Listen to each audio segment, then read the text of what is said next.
Hello everyone, welcome back to the Unacademy J YouTube channel. Myself Paras Thakur. और चलिए बच्चों, आज नेक्स्ट लेक्चर स्टार्ट करते हैं सरफेस केमिस्ट्री का। Yes, so for all the newcomers, जो भी नए बच्चे हैं प्लेटफॉर्म पे, उनको मैं बता देता हूं कि this lecture is surface chemistry का लेक्चर नंबर 3, जिसमें हम कैटालिसिस की बाकी की डिस्कशन कंप्लीट करेंगे, जो कि लास्ट लेक्चर में थोड़ा बहुत हमने कैटालिसिस के बारे में डिस्कस किया था। तो बच्चों, सबसे पहले आप सब्सक्राइब जरूर करिए इस चैनल को, because we provide you quality education in physics, chemistry, math live every day for your J preparation और बाकी के भी कॉम्पिटिटिव एग्जाम्स के लिए आप इन लेक्चर्स को यूज कर सकते हैं। राइट, चलिए, तो बच्चों सब्सक्राइब के साथ साथ वो बेल आइकन भी जरूर प्रेस करना है।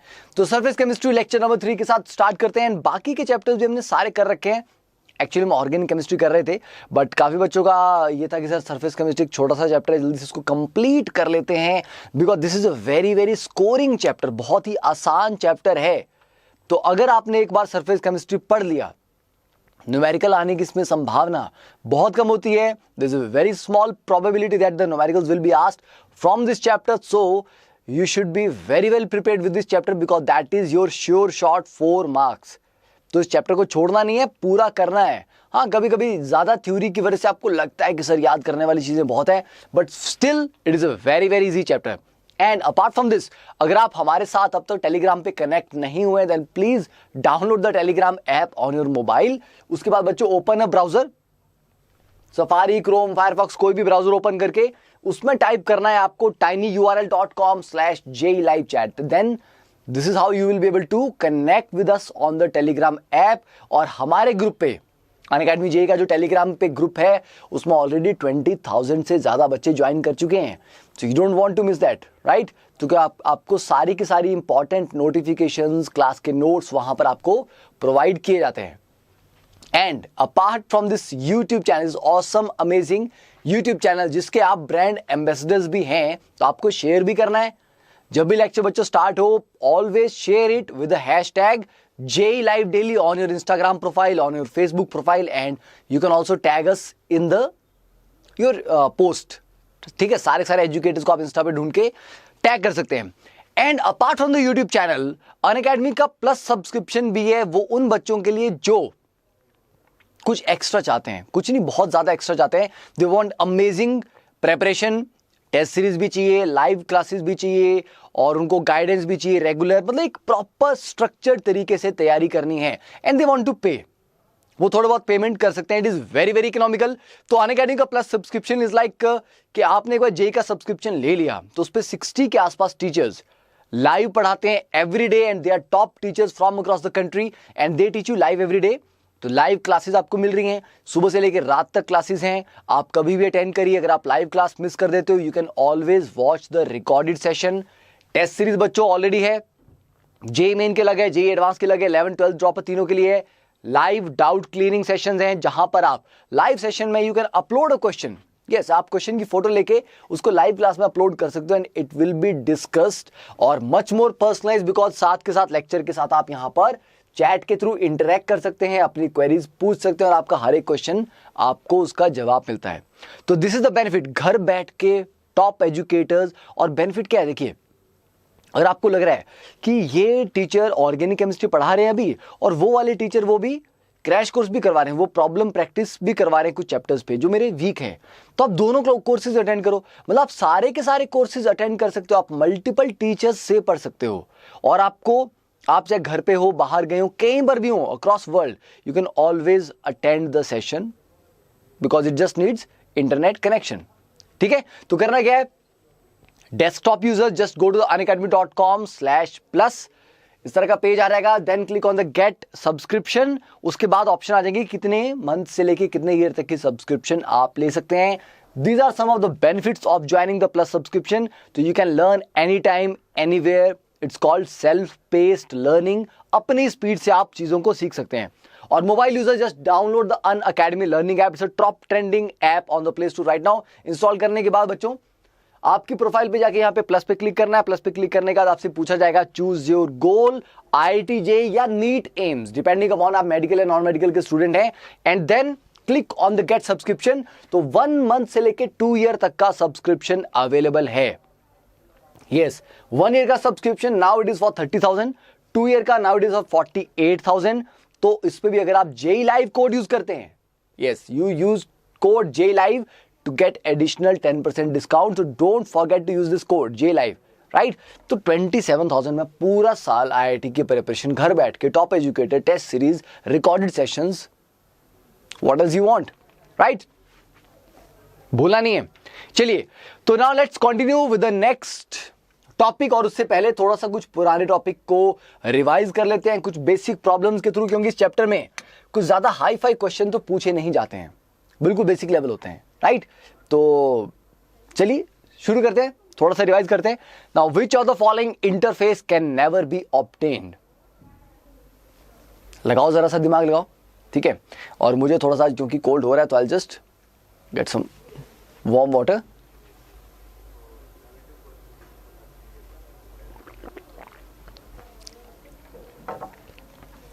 ओके तो मौसम का थोड़ा आप भी ध्यान रखें कि मतलब बचिए अगर आपको कोई भी कोल्ड इस तरह की चीज़ ना हो, बिकॉज आपके एग्जाम्स आ रहे होंगे, आपकी प्रिपरेशन बहुत कुछ चीज़ें चल रही हैं, तो थोड़ा सा भी अगर बीच में डिले हो गया तो आपका काफ़ी टाइम चला जाएगा। देखिए, लिक्विड लिक्विड इंटरफेस बनता है, जैसे अगर आप पानी में ऑयल डाल दें तो ऑब्वियसली दोनों अपनी अलग अलग लेयर बना देते हैं और दोनों का एक इंटरफेस आपको दिखाई देता है, राइट। सॉलिड सॉलिड का भी इंटरफेस, एक सॉलिड के ऊपर दूसरा सॉलिड रख दो, ऑब्वियसली बात है उनका जो जहां पर वो आपस में कांटेक्ट में है, that is the interface. Liquid और गैस का भी इंटरफेस होता है। गैस गैस का इंटरफेस नहीं होता, क्योंकि गैसेस आपस में यूनिफॉर्मली मिक्स हो जाती हैं, तो आप कभी भी अगर दो गैसेस को लाएंगे उनके बीच में कोई सरफेस या इंटरफेस नहीं मिलेगा आपको, because they mix spontaneously. Simple सा केस था ये। Next one, when a chalk stick is dipped in ink, ये मैंने एग्जांपल भी दिया है आपको। एब्जॉर्प्शन और एड्सॉर्प्शन जब हम पढ़ रहे थे तब मैंने आपको ये बच्चों एग्जांपल भी दिया हुआ है। तो क्या होता है, चॉक को अगर हम एक इंक में डिप करें, then the coloured pigments in the ink get adsorbed in the chalk, sorry absorbed लिखा है। तो मेरा जो कलर्ड पिगमेंट है ना, मतलब चॉक जो है बाहर से, जैसे ब्लू कलर की इंक में उसको आपने डिप किया तो चॉक बाहर से ब्लू कलर की हो जाएगी, पर वो ब्लू कलर क्या चॉक के अंदर तक चला जाएगा? नहीं। अगर आप चॉक को तोड़ के देखें तो अंदर से चॉक अभी भी व्हाइट होगी, बट यस गीली होगी, बिकॉज वाटर अंदर तक एब्जॉर्ब हो चुका होगा।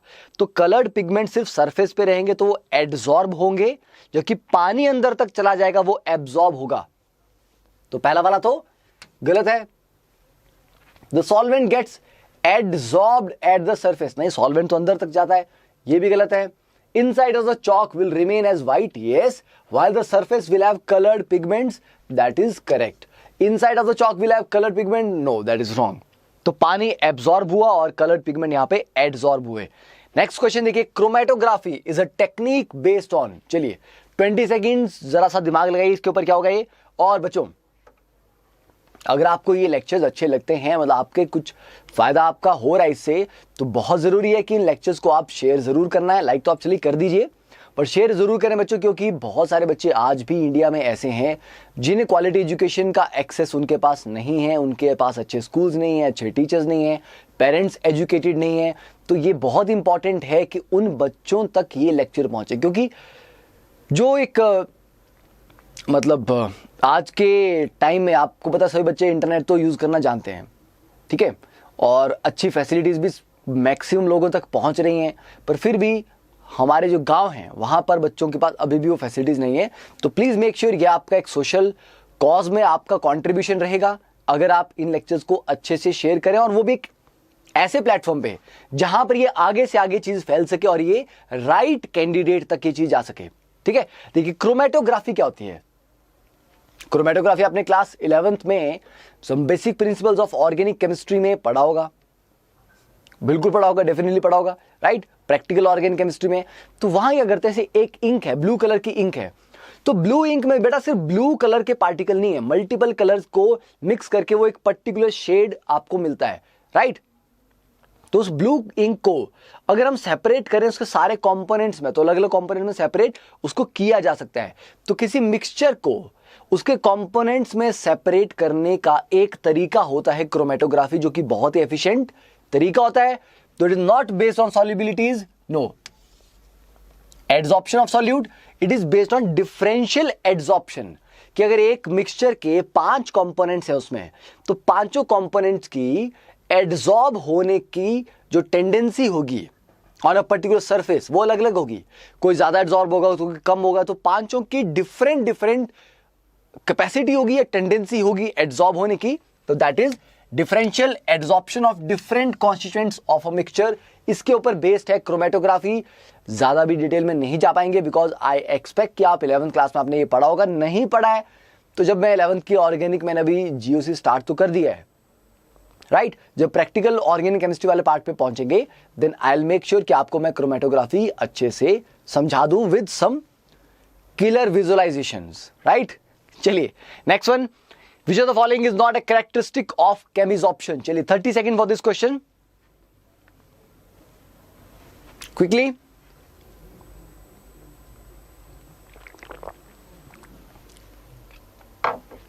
सेशन के बीच में गर्म पानी पीते रहना चाहिए, इट हेल्प्स द थ्रोट। तो केमिसॉर्प्शन क्या है? रिवर्सिबल है? नहीं, इट इज इरिवर्सिबल। तो पहला तो सही है, पूछा गया नॉट अ कैरेक्टरिस्टिक, पहला तो सही है, इरिवर्सिबल होता है।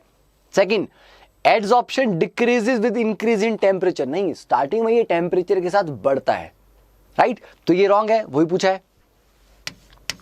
It is specific, right adsorption increases with increase of surface area, yes वो भी सही है। Next one, which gas will be adsorbed on a solid to a greater extent. तो एड्सॉर्प्शन जो है गैसेस का वो किस पे डिपेंड करता है?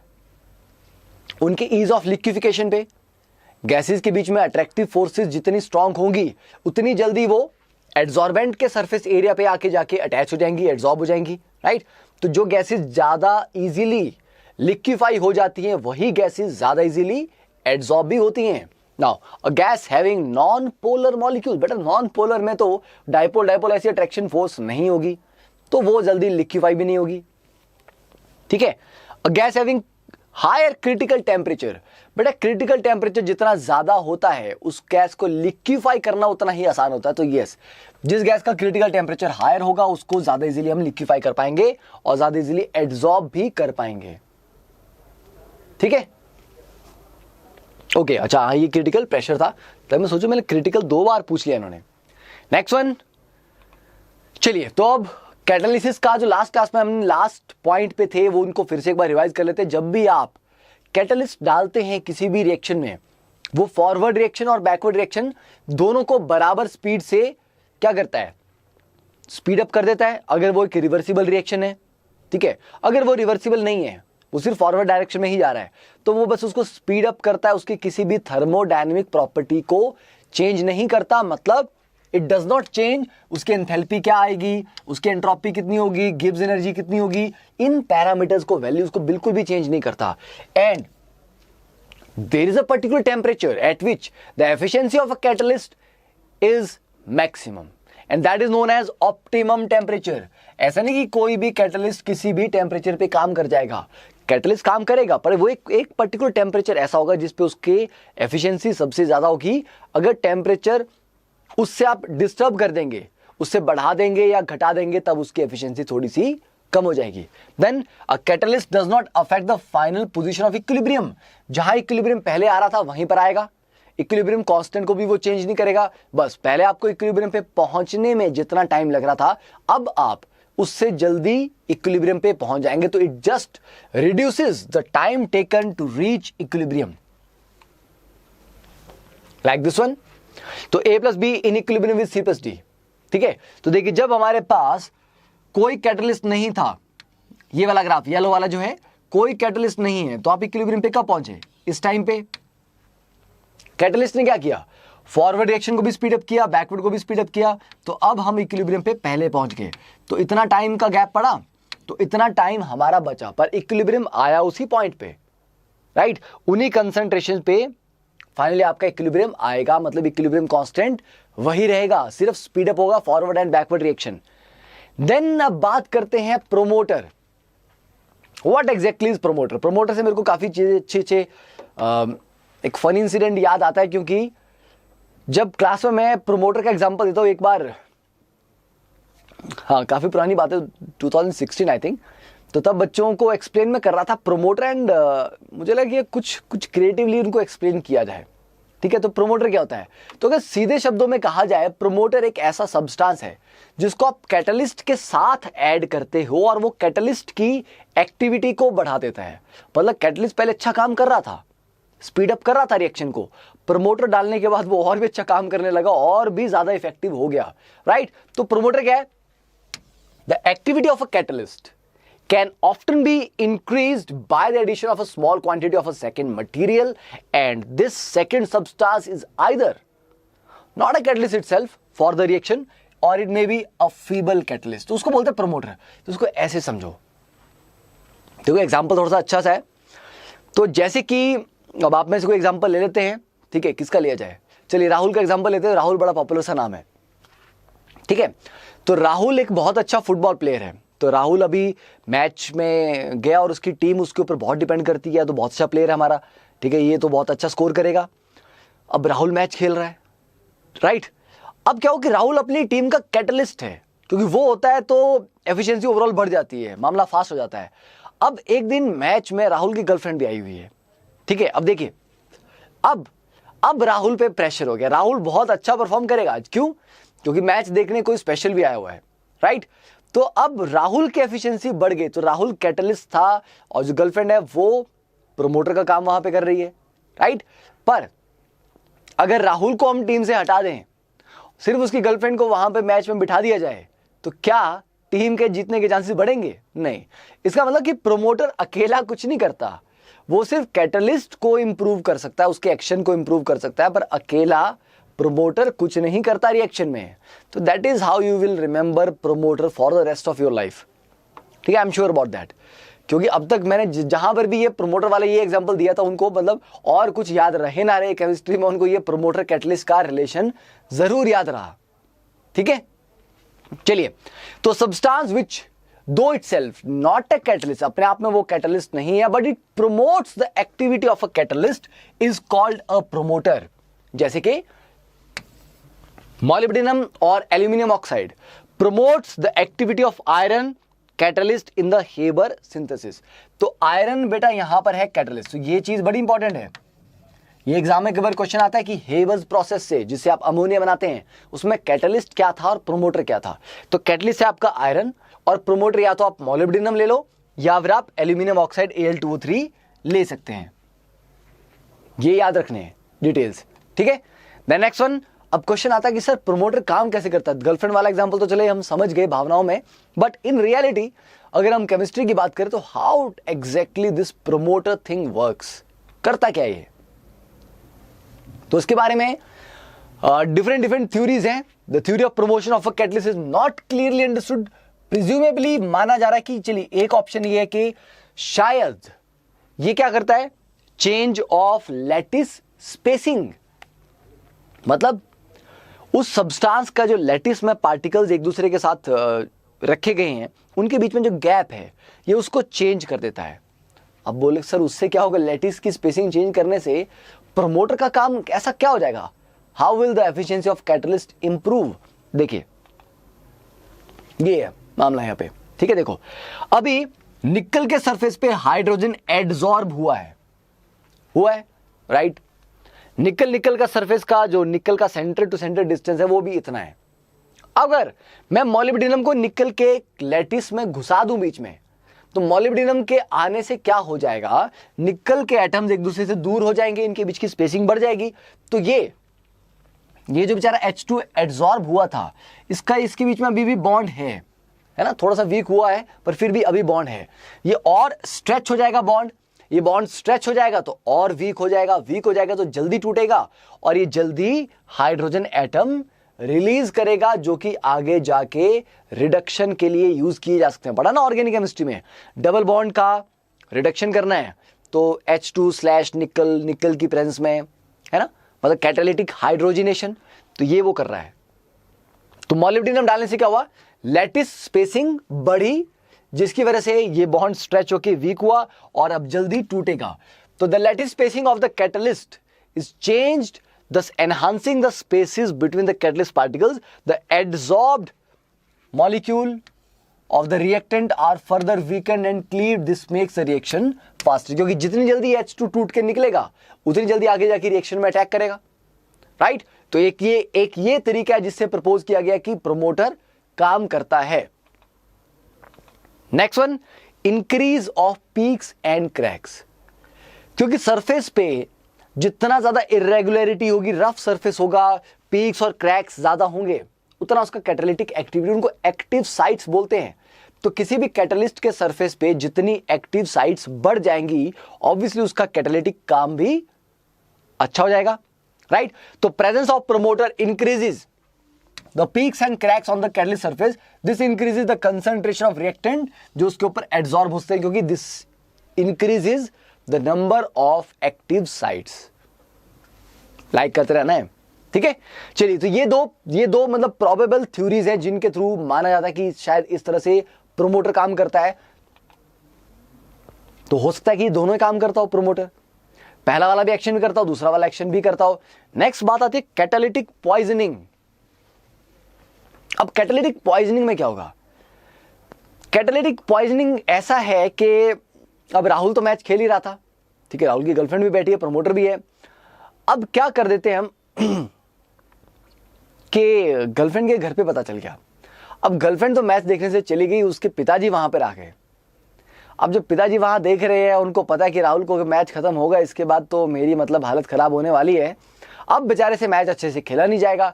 तो वो जो कैटलिस्ट का एक्शन है, जितना वो काम कर पा रहा था पहले, अब उससे भी कम हो जाएगा। तो anything that reduces the activity of a catalyst is called poison, और कैटालिटिक पॉइजनिंग उसको बोलते हैं, ठीक है। तो very often heterogeneous catalyst, heterogeneous क्या होता है? जो रिएक्शन में जो बाकी स्पीशीज है उनसे डिफरेंट फेज में प्रेजेंट है, राइट। तो very often heterogeneous catalyst is rendered ineffective, बेचारा किसी काम का नहीं रह जाता, by the presence of a small amount of impurities in the reactants, and वो सब्सटेंस जो डिस्ट्रॉय कर देता है activity of a catalyst to accelerate reaction, ठीक है, that is called a poison, and this process is called catalytic poisoning. तो सारा का सारा it's kind of love triangle, right. चलिए, तो अब तो ये आई थिंक आपको ये प्रोमोटर, कैटलिस्ट और ये पॉइजन वाला फंडा कभी नहीं भूलना चाहिए, भूलना तो नहीं चाहिए, ठीक है। अब देख लो आप लोग, ठीक है, अब आपके जीवन में प्रोमोटर है या पॉइजन है, ये दोनों है, मतलब ठीक चल रहा है सब कुछ। चलिए, अब इसका एग्जांपल लेते हैं। The platinum catalyst used in the oxidation of sulphur dioxide, contact process से क्या करते हैं हम? सल्फ्यूरिक एसिड प्रिपेयर करते हैं। तो उसका एक स्टेप ये होता है जहां पर हम सल्फर डाइऑक्साइड को सल्फर ट्राइऑक्साइड में कन्वर्ट करते हैं, ठीक है। तो उसके लिए प्लैटिनम कैटलिस्ट यूज करते हैं हम, जब SO2 को SO3 में ऑक्सीडाइज करना होता है। That can be poisoned by arsenic oxide. तो ये SO2 प्लस O2 सो SO3 में कन्वर्ट करते हैं ना ये, ठीक है, that is poison by arsenic oxide. तो ये आपका कैटलिस्ट है प्लैटिनम यहां पे, and this is our arsenic oxide. क्या है? ये इसका पॉइजन है। तो यहां पर आपके लिए अब सोचने वाली बात और होमवर्क आपका ये है कि इसको आर्सेनिक ऑक्साइड को डालने की जरूरत क्या पड़ी भाई? क्यों की हमने पॉइजनिंग? आर्सेनिक ऑक्साइड इसके वहां पर आके एक फिल्टर में लगा होता है, तो ये क्या काम कर रहा है? इसको पॉइजन करने की जरूरत क्या है? अगर हम नहीं डालते हैं आर्सेनिक ऑक्साइड तब क्या होगा, और डालते हैं तो क्या हमें फायदा उसका मिलता है? ये आप सोच के आएंगे, पढ़ के आएंगे, इसके बारे में ढूंढ के आएंगे, ये आपका होमवर्क है। तो थोड़ी बहुत सी रिसर्च आप करोगे तो आपको चीजें ज्यादा अच्छे से याद रहेंगी। Next one, auto catalysis. ये भी प्यारा होमवर्क में दिया था, भूल गए कि याद है? तो होमवर्क में आपको मैंने कहा था ऑटो कैटालिसिस पढ़ के आना, और मैं नेक्स्ट क्लास में जरूर डिस्कस करूंगा। तो ऑटो कैटालिसिस वो रिएक्शन है जिसमें आप बाहर से कोई नई स्पीशीज को एज अ कैटलिस्ट नहीं ऐड करते, जो रिएक्शन का प्रोडक्ट है वही अपने आप में कैटलिस्ट का काम करता है। मतलब रिएक्शन खुद ही खुद को कैटलाइज कर रहा है, राइट। तो when one of the products of the reaction itself acts as a catalyst for that reaction, then it is called auto catalysis. For example, चलिए एग्जाम्पल देखते हैं, पहले इसका ग्राफ देख लेते हैं, ठीक है। तो मान लेते हैं जैसे कोई रिएक्शन है, A plus B gives you C plus D. अब शुरुआत में तो आपके पास A और B ही थे, C और D तो बने ही नहीं है, और ये जो C है ना, ये आपका ऑटो कैटलिस्ट। मतलब जैसे ही सी बनना शुरू होगा, जैसे रिएक्शन फॉरवर्ड चलेगा और सी बनना स्टार्ट होगा, ये एज ए कैटलिस्ट काम करना स्टार्ट होगा और एकदम से रिएक्शन को स्पीड अप कर देगा। तो शुरुआत में तो रिएक्शन थोड़ा स्लो था, पर जैसे ही थोड़ा सा सफिशिएंट अमाउंट इसका बना, इसने रिएक्शन को कर दिया स्पीड अप, तो फिर एकदम से वो स्पीड पकड़ता है। तो शुरुआत में रिएक्शन थोड़ा सा स्लो होता है, फिर एकदम से स्पीड पकड़ता है, एकदम से ग्राफ ऊपर चल पड़ता है, फिर फाइनली जाके फिर से स्लो होता जाएगा, क्योंकि फिर ये ए और बी खत्म ही हो जाएंगे ना एक पॉइंट के बाद। तो कंप्लीशन के आसपास फिर से वो ग्राफ स्लो हो जाएगा। तो that is a sigmoid curve, ठीक है, the percentage of reaction with respect to time. तो ये ग्राफ भी आपको पता होना चाहिए कि ऑटो कैटालिसिस का ग्राफ कैसा होता है। और इसका अगर हम एग्जांपल देखें, this is example hydrolysis of an ester. तो बेटा एस्टर का जब आप हाइड्रोलिसिस करते हैं तो आपको दो चीजें मिलती हैं, एसिटिक एसिड मतलब एसिड और अल्कोहल, ठीक है।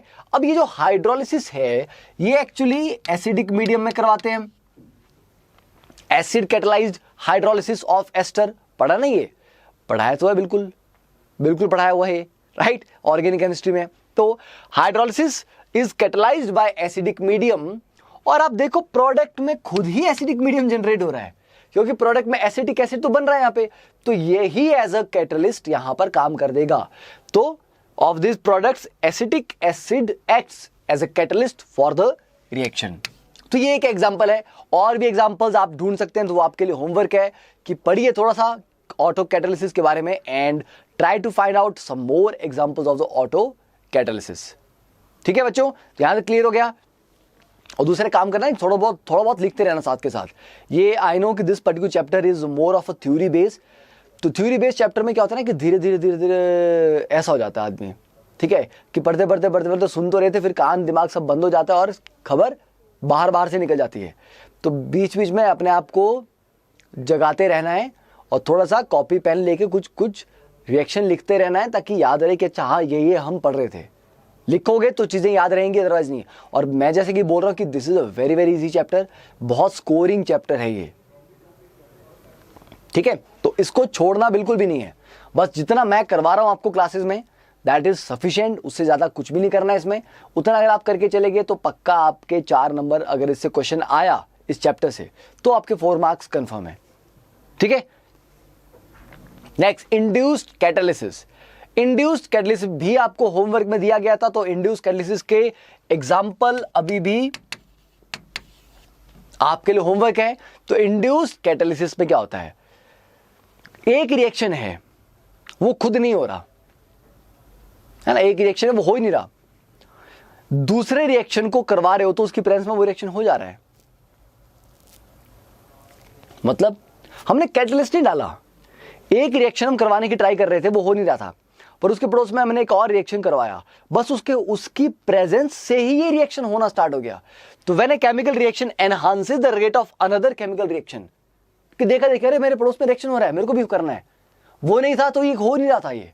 तो ऐसे रिएक्शन को बोलते हैं इंड्यूस्ड कैटालिसिस। तुमने कुछ कैटलिस्ट ऐड नहीं किया, बस एक पड़ोसी रिएक्शन को देख के उसको लगा कि नहीं यार मेरे को भी रिएक्शन करना चाहिए, चलो रिएक्शन करते हैं, ठीक है। देन नेक्स्ट, अब एड्सॉर्प्शन की थ्योरी। तो क्या क्या डिफरेंट थ्योरीज प्रपोज की गई कि हेटेरोजेनस कैटालिसिस अगर हो रहा है तो उसके लिए क्या होगा। तो एक एड्सॉर्प्शन थ्योरी दी गई, बहुत ही सिंपल है, मतलब बच्चों वाला चीज है। एड्सॉर्प्शन क्या हुआ, जिसको एड्सॉर्ब होना है रिएक्टेंट आया कैटालिस्ट के सरफेस पे, एड्सॉर्ब हुआ। तो देखो this theory explain the mechanism in 5 steps. पहला, diffusion of reactant to the surface of catalyst. Catalyst के सरफेस तक रिएक्टेंट मॉलिक्यूल घूमता पहुंच गया, डिफ्यूज होके पहुंच गया, है ना, सरफेस तक पहुंच गया, अब जाके एड्सॉर्ब हो जाएगा। तो दूसरे स्टेप में एड्सॉर्ब हो गया, चलिए अब हो गया कैटालिस्ट के सरफेस पे एड्सॉर्ब। अब कैटालिस्ट और वो आपस में बॉन्ड बनाएंगे तो एक्टिवेटेड कॉम्प्लेक्स बनेगा, है ना। तो जब उन दोनों के बीच में कैटालिस्ट और रिएक्टेंट के बीच में बॉन्ड बनेंगे that is called activated intermediate या एक्टिवेटेड कॉम्प्लेक्स, तो वो बन गया। फिर ये जो रिएक्टेंट था ये धीरे अब अपने प्रोडक्ट में कन्वर्ट होगा, जो भी उसको रिएक्शन करना है वो करेगा। तो formation of reactions product on the catalyst surface, product बन गए। अब बन गए तो काम खत्म हो गया ना, चलिए बाहर निकलिए। तो प्रोडक्ट बन गया, अब उसके बाद वो निकल के बाहर चले जाएंगे। Diffusion of reaction product from the catalyst surface और डिसॉर्प्शन। तो पहले आए, एड्सॉर्ब हुए, एक्टिवेटेड कॉम्प्लेक्स बनाया, फिर प्रोडक्ट में कन्वर्ट हुए, फिर प्रोडक्ट खिसक गया, फिर अगला आया। तो this is the sequence of steps. बहुत ही सिंपल। ये आपका कैटलिस्ट सरफेस है जिसके पास फ्री वैलेंसीज हैं और ये रिएक्टिंग मॉलिक्यूल्स है ए और बी। ये आते हैं, इसके सरफेस पे चिपक जाते हैं, होगी एड्सॉर्प्शन। अब एड्सॉर्प्शन के बाद ए और बी जो आपके रिएक्टेंट थे, इनके बीच में बन गया बॉन्ड, ये बन गया इंटरमीडिएट, है ना। यहां ए और बी यहां अलग अलग थे, यहां अलग अलग थे। अब इनके बीच में जो बॉन्ड बनना था वो बॉन्ड बन गया, रिएक्टिव इंटरमीडिएट या एक्टिवेटेड कॉम्प्लेक्स ये बन गया। अब ये वाला बॉन्ड टूटेंगे, ए भी बाहर निकल जाएगा प्रोडक्ट बनके, और ये वाली साइट फिर से खाली हो जाएगी ताकि नया रिएक्टेंट यहां पर आके चिपक जाए। तो ये सिंपल सी theory, adsorption theory of heterogeneous catalyst. Right, clear हो गए। नाउ नेक्स्ट वन, अब देखते हैं important features of solid catalyst. तो बेटा कैटलिस्ट के एक्टिविटी, ठीक है, पढ़ा आपने ये सारे आपको टर्म्स एनसीईआरटी में दिए हुए हैं। ये एक्टिविटी रिएक्टिविटी वाला जो पार्ट है, ठीक है, सिलेक्टिविटी, वो सारा आपको दिया हुआ है। तो मेक श्योर कि आप इसके बाद एनसीईआरटी को भी एक बार जाके देख लें, क्योंकि मैंने एनसीईआरटी में जो जो काम की चीजें थी वो सारी आपको यहां पर इस लेक्चर में करवा रहा हूं, उससे कुछ एडिशनल भी मैं आपको करवा रहा हूं। राइट, देखिए तो एक्टिविटी क्या है, just give this paragraph a quick reading, ठीक है, जल्दी से, बहुत ही आसान है वैसे ये। And give me just 1 minute.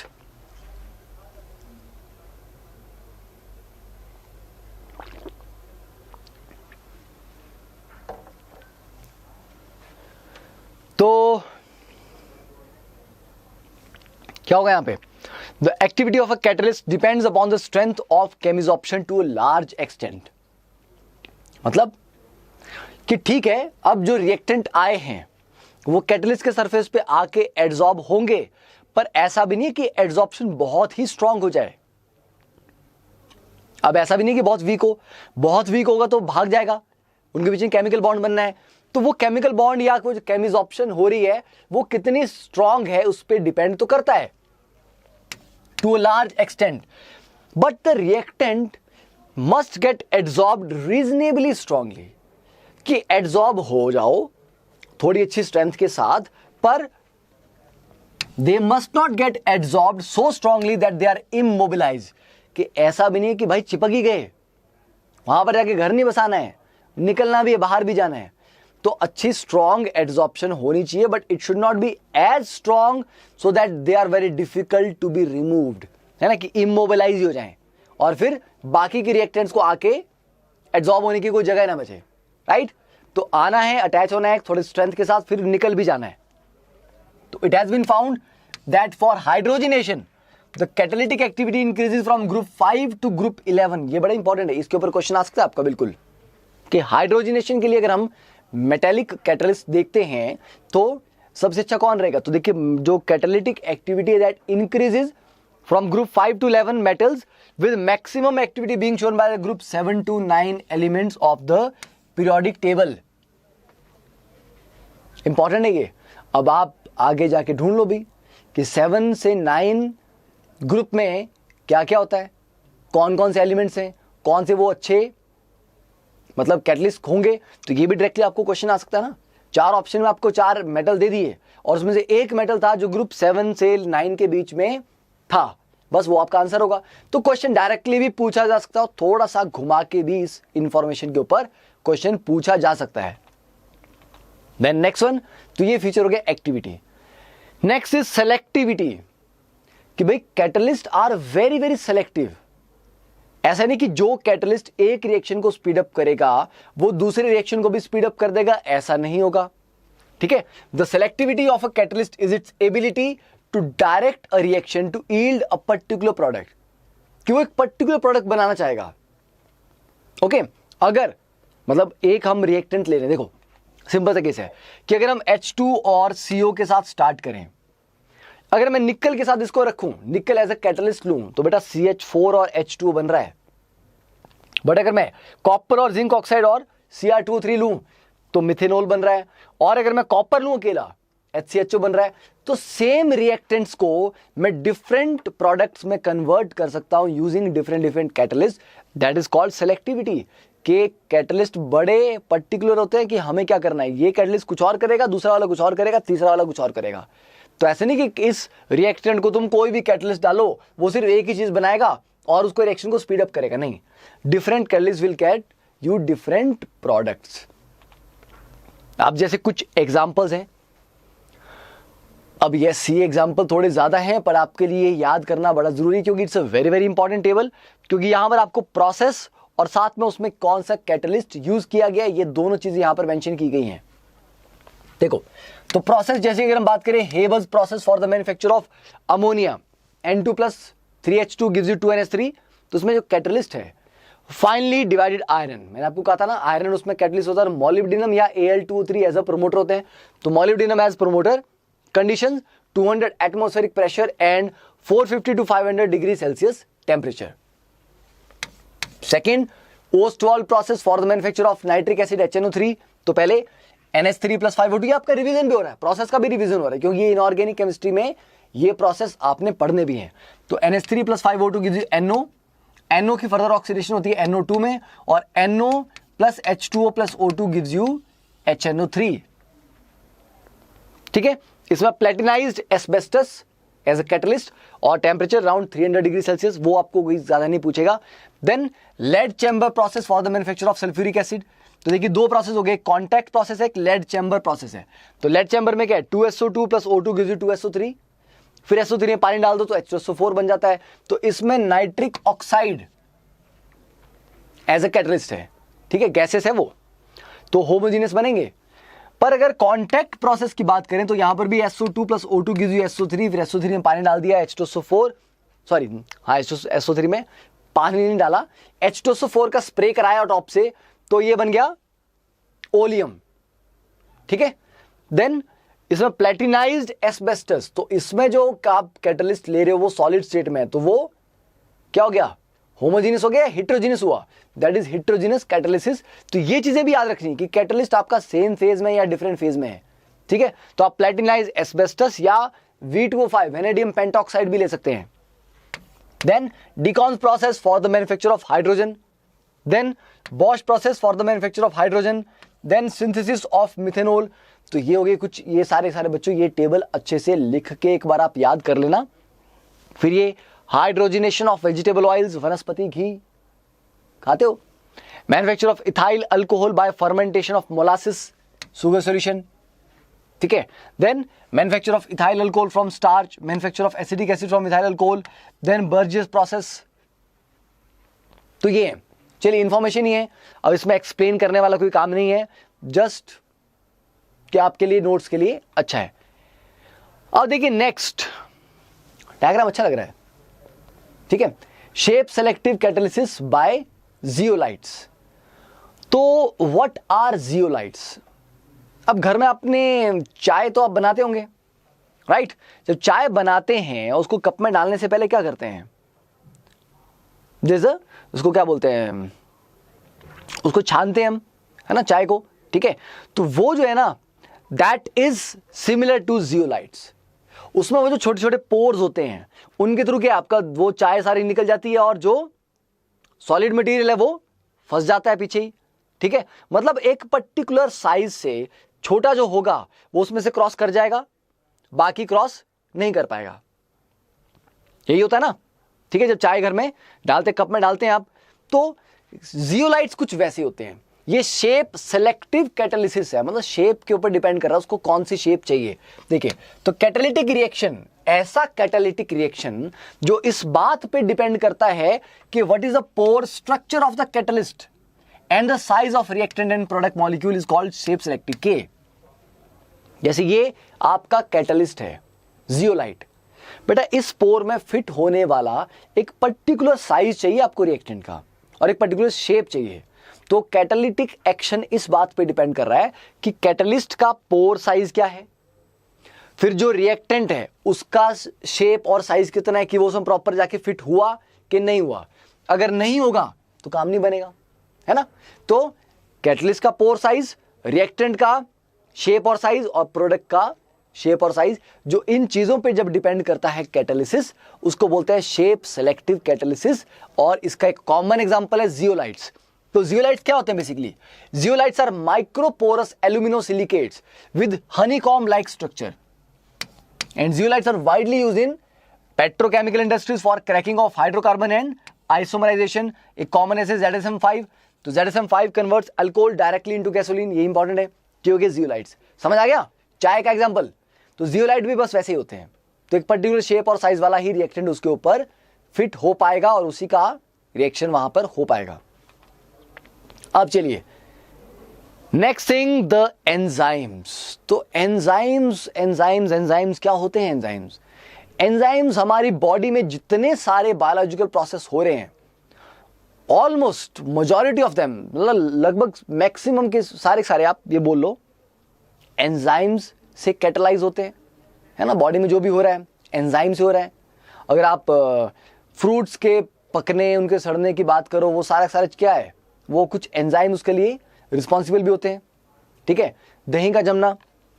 तो एंजाइम जो कैटालिसिस है, एंजाइम कुछ ज्यादा ही अच्छे, ज्यादा ही एफिशिएंट टाइप ऑफ कैटलिस्ट होते हैं। तो enzymes are actually proteins, they are complex nitrogenous organic compound, मतलब बेसिकली प्रोटीन का एक वैरायटी है। तो they are complex nitrogenous organic compound which are produced from living plants and animals. They are actually protein molecules of high molar mass and form colloidal solution in water. What is colloidal solution? ये हम पढ़ेंगे आने वाले topic में, next lecture में, जहां हम colloids से स्टार्ट करेंगे। And they catalyze biochemical reactions and are very effective catalysts. They are called biochemical catalyst भी इनको बोलते हैं। तो इनकी एफिशिएंसी बहुत ज्यादा होती है। Yes, enzymes are very efficient as a catalyst, ठीक है। इसलिए इनको बायोकेमिकल कैटलिस्ट भी बोलते हैं क्योंकि ये बहुत सारे बायोकेमिकल रिएक्शन को कैटलाइज करते हैं। Next, now what are the characteristics? They are most highly efficient, they are highly specific. Highly efficient तो आपको समझ आ गया क्या होता है। हाईली स्पेसिफिक का मतलब है कि एक एंजाइम एक पर्टिकुलर रिएक्शन के लिए बना, ये उसी रिएक्शन को कैटलाइज करेगा, दूसरों को नहीं कर पाएगा। हाईली स्पेसिफिक है। Third one, they are highly active under optimum temperature. मतलब जैसे ये टेम्परेचर 298 टू 310 जो आपकी बॉडी का टेम्परेचर है बेसिकली, तो बॉडी के टेम्परेचर पे एंजाइम अपनी मैक्सिमम एफिशिएंसी पे होते हैं। अगर टेम्परेचर उससे ऊपर नीचे गया तो उनकी एफिशिएंसी ड्रास्टिकली ड्रॉप कर जाती है। एंड वो पीएच डिपेंडेंट भी होते हैं, स्लाइटली एसिडिक मीडियम में, ठीक है। They are more active and better activity in the presence of activators या को एंजाइम्स, कि को एंजाइम्स या एक्टिवेटर्स की प्रेजेंस में वही प्रोमोटर वाला काम कि उनकी एफिशिएंसी और भी इंप्रूव कर जाती है, ठीक है।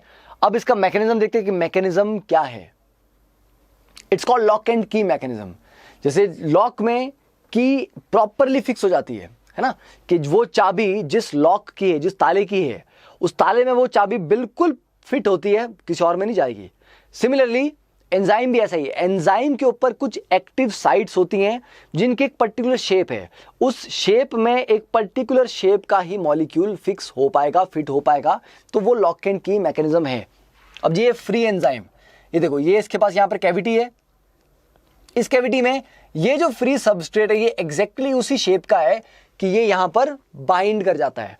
तो ये आपका एंजाइम, ये आपका सबस्ट्रेट रिवर्सिवली ये बाइंड कर जाता है, मतलब ये निकल भी सकता है, ठीक है। तो that is your enzyme substrate complex. फिर उसमें रिएक्शन होगा, तो ये जो आपका सबस्ट्रेट है, ये अपना जो भी रिएक्शन करना था, टूटना था, ये जो भी करना था वो कर दिया, और उसके बाद ये एंजाइम सबस्ट्रेट कॉम्प्लेक्स था, वो कन्वर्ट होगा एंजाइम प्रोडक्ट कॉम्प्लेक्स में। तो देखो, जो रिएक्टेंट था, जो सबस्ट्रेट था, वो बदल चुका है प्रोडक्ट में। अब ये प्रोडक्ट निकल जाएगा बाहर, वापस से एंजाइम पे ये एक्टिव साइट बच जाएगी कि नया सबस्ट्रेट आए और यहां पर इसके साथ बाइंड करे, ठीक है। तो that is a mechanism, lock and की मैकेनिज्म आप इसको बोलते हैं। तो सिंपल है, वेरी सिंपल टू अंडरस्टैंड। बस एक बार स्टेप्स का ध्यान देना कि स्टेप्स में गलती मत करना, कि पहले एंजाइम सबस्ट्रेट कॉम्प्लेक्स बना, फिर एंजाइम प्रोडक्ट कॉम्प्लेक्स बना, ठीक है। अब इसको देखते हैं एक प्यारी सी जिफ के थ्रू। देखिए, अब जैसे ये है, ये एंजाइम की एक्टिव साइट है, वो हमारे सबस्ट्रेट ने, देखिए दोनों में कितना प्यार है, ठीक है। देन अब जैसे ये है एंजाइम, यहां पर सुक्रोज का हाइड्रोलिसिस हो रहा है, तो सुक्रोज के हाइड्रोलिसिस से एक ग्लूकोज और एक फ्रक्टोज बन गए, है ना, और निकल के बाहर। फिर से अलग अलग सुक्रोज आएगा, यहां पर एग्जैक्टली इसी शेप में फिट होगा। वाटर मॉलिक्यूल आया, उसको तोड़ा, तोड़ के एक सुक्रोज एक फ्रक्टोज और एक ग्लूकोज अलग कर दिए। ठीक है, ये एंजाइम जो बॉडी में चलते रहते हैं, ये सबस्ट्रेट आ रहा है, रिएक्ट कर रहा है, कन्वर्ट हो रहा है, निकल रहा है, कन्वर्ट हो रहा है, निकल रहा है, कन्वर्ट हो रहा है, निकल रहा है। तो इस तरह से ये आपका एंजाइम काम करता रहता है। ठीक है, चलिए अब कुछ क्वेश्चंस आपके लिए यहां पे, देखिए which one of the following is not the example of homogeneous catalysis. तो क्या करना है इनका, चलो एक काम करते हैं, आज ही मैंने पढ़ाया, ये सॉल्व तो आप कर ही लोगे। तो this is your homework problem, इसको आपने करना है। Second, decomposition of hydrogen peroxide can be slowed down by addition of a small amount of acetamide, the latter act as, ये भी सिंपल सा है, होमवर्क है आपके लिए। Which of the following types of metals make the most efficient catalyst, ये भी आपको मैंने थोड़ा सा हिंट आज दे दिया इसका, पूरा थोड़ा सा क्या पूरा हिंट दे दिया आपको। Then the Haber process of synthesis of ammonia, कौन कैटलिस्ट है, कौन प्रमोटर है, ये भी आपका होमवर्क है। तो ये सिंपल है, मैं इनको डिस्कस नहीं करने वाला नेक्स्ट क्लास में, because these are very very simple questions. तो आई नो कि आपको इनका आंसर भी पता है, फिर भी जिनको नहीं पता है, आप कम से कम 10 मिनट तो इसके ऊपर लगाएंगे, 10 मिनट तो अपना पढ़ाई करेंगे इस टॉपिक पे। तो दैट विल एंश्योर कि आज जो हमने पढ़ा है इन 3-4 क्वेश्चंस के थ्रू, वो आपको थोड़ा बहुत याद जरूर रहेगा। तो मेक श्योर कि आप ये होमवर्क वाले क्वेश्चंस कर लें, ठीक है। एंड बाकी फाइनली अब जो भी बच्चे, अगर आप अनअकैडमी प्लस सब्सक्रिप्शन लेने का प्लान कर रहे हो, एक्चुअली इसके बाद बेटा हम स्टार्ट करेंगे कोलॉइड्स, ठीक है। तो कोलॉइड्स को मैं आज की क्लास में स्टार्ट नहीं करना चाहता हूं, because obviously it's a new topic, it's a very very interesting topic, आपको उसमें बहुत मजा भी आएगा। तो कोलॉइड्स के बारे में थोड़ा बहुत आपने पढ़ के आना है, और अगर आप प्लस सब्सक्रिप्शन लेने के बारे में सीरियसली सोच रहे हैं तो जल्दी से जल्दी आ जाओ, क्योंकि अब तक एक ही चीज कॉमन है सारे सारे प्लस स्टूडेंट्स के साथ, वो ये है कि जिसने लेट लिया है वो उतना ही मतलब दुखी हुआ है कि सर मैं थोड़ा जल्दी ले लेता तो मेरे थोड़े और टॉपिक निकल जाते। और कई बच्चे ऐसे पूछते हैं कि सर मैं अभी 11th में हूं, मैं 12th में होऊंगा तब लूंगा। तो बेटा जब आप 12th में होगे तब तो 12th भी करनी है ना, तो तब 12th कर रहे होगे आप, 11th भी तो रिवाइज करनी पड़ेगी, 50% पेपर 11th से भी तो आएगा। तो वो 11th अगर आप आज भी लेते हैं तो आपके पास नवंबर है, दिसंबर है, जनवरी, फरवरी, 4 महीने अभी भी 11th वालों के पास हैं। उन 4 मंथ्स में आप कितना सिलेबस कवर कर सकते हो, ठीक है ना। ऑर्गेनिक केमिस्ट्री का फंडामेंटल तो सारे 11th में आते हैं, वो नहीं सीखे तो 12th की ऑर्गेनिक बिल्कुल भी समझ नहीं आती है, और ये मैक्सिमम बच्चों के साथ ऑर्गेनिक को लेके प्रॉब्लम रहती है ये, ठीक है। तो इन 4 महीनों में आप एटलीस्ट पूरी 11th तो मैं नहीं बोलूंगा कि आप कवर कर लेंगे एफिशिएंसी के साथ, बट स्टिल आप मेजर चैप्टर्स का जो आपका बैकलॉग है उसको आप निपटा लेंगे, फर्स्ट थिंग। दूसरी बात, आप नया कुछ सीख सकते हैं, जो आपके चैप्टर्स वीक हैं उन पे एक्स्ट्रा एफर्ट कर सकते हैं, ताकि जब 12th में जाओ तो आपको ये ना लगे कि 11th तो पूरी गोल है, क्योंकि 12th में फिर बोर्ड एग्जाम भी आएंगे, 12th में जनवरी में जाके आपका जेईई मेन आ जाएगा, तो तब इतना टाइम नहीं होगा कि आप 11th को रिवाइज कर पाओ, 12th के बोर्ड की भी तैयारी करनी है, ठीक है। तो ये गलती से मत सोचना कि सर अगले साल, बेटा अगले साल भी तो वही करना है ना, अगर अगले साल लेनी है तो आज क्यों नहीं, ठीक है। हाँ, अगर अगले साल नहीं लेना हो फिर बात समझ आता है, बट अगले साल लेना है यार, कंपटीशन, अगर आज तैयारी, जितनी जल्दी आपकी तैयारी स्ट्रीमलाइन हो जाए उतना ही बेटर है, ठीक है। तो करना क्या है, download the Unacademy learning app, install करिए। इंस्टॉल करने के बाद अपनी प्रोफाइल पे जाके यहाँ प्लस पे क्लिक करना है, प्लस पे क्लिक करने के बाद पूछा जाएगा आपको चूज योर गोल, तो IIT JEE या नीट एम्स चूज करना है, जो भी आपका सब्जेक्ट है उसके according, and then click on get subscription. यहाँ पर आपको ऑलरेडी यहाँ पर बेनिफिट दिए हैं, 56+ top educators, new courses publish every month. तो हर महीने नए नए कोर्सेज आते रहते हैं, पुराने टॉपिक को कोई टीचर फिर से पढ़ा रहा है, ताकि जो नया बच्चा उसका पुराना टॉपिक भी रिवाइज हो जाए। तो 1 मंथ से लेकर 2 ईयर तक का सब्सक्रिप्शन अवेलेबल है, and 1 year and 2 year are the most cost effective subscription, right. क्योंकि 1 मंथ का आपको पड़ता है 6000 में, 1 ईयर का है 30,000 में, ठीक है। और उस पे भी अगर आप JEE लाइव कोड लगाएंगे, जो आप जरूर लगाएंगे, तो JEE लाइव कोड लगाने पे आपको 10% डिस्काउंट मिलता है, दोनों पे कोई भी सब्सक्रिप्शन लो तो 27,000 में आपको। तो अब देखो, कई बार बच्चे बोलते सर मैं 6 मंथ का लूं या मैं 12 मंथ का लूं, बेटा 6 महीने का 24,000 का, उस पर 10% डिस्काउंट मिलेगा, और 12 महीने का 30,000 का, वैसे सिर्फ 6,000 का डिफरेंस है दोनों के रेट में, ठीक है। और डिस्काउंट के बाद ये डिफरेंस कितना रहेगा, करीब 5,500 का। तो 6 महीने से 1 साल का सब्सक्रिप्शन में सिर्फ 5,500 का डिफरेंस है, तो obviously you should go for the 1 year subscription, और उससे भी बेटर अगर आप 11th में हैं तो डेफिनेटली 2 ईयर का सब्सक्रिप्शन, ठीक है। ताकि अगर आपको लग रहा है कि सर मेरे लास्ट के 6 मंथ मेरे उतने काम के नहीं रहेंगे, कम से कम आपकी फैमिली में कोई और मेंबर उसको यूज कर सकता है, क्योंकि सब्सक्रिप्शन तो होगी ना, तो it can be used by your juniors, by your cousin, आपका छोटा भाई बहन होंगे, ठीक है। तो मेक श्योर कि आप वैल्यू फॉर मनी इन्वेस्टमेंट करो, ठीक है, राइट। तो ये रेफरल कोड जे लाइव जरूर यूज करना है। एंड अब जाते जाते आप लोग बच्चों जल्दी से इसको लेक्चर को शेयर जरूर करना with hashtag J live daily. क्या करना है,